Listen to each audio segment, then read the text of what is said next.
Okay, the push press is to add 30% more weight than what you can actually press. So the push press was designed to get a little momentum and then press. So it's a little momentum with your legs and then mostly a shoulder exercise. The benefits to this is to be able to add weight to your strict military press.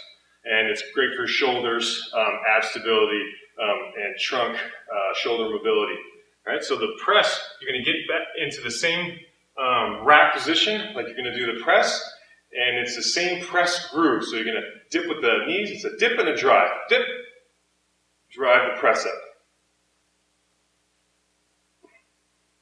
You're getting a little help from your legs. That's why you should be able to do 30% more or so, somewhere around there, more than your press, your push press. From the side, it's just small dip, dip, then a drive.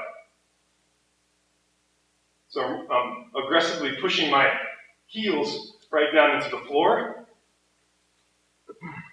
With 2 bells, it's the same groove as 1 bell, except 1 bell in each hand.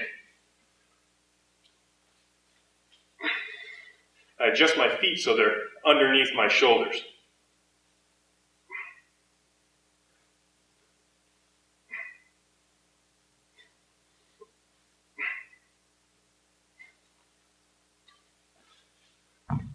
That's the push press.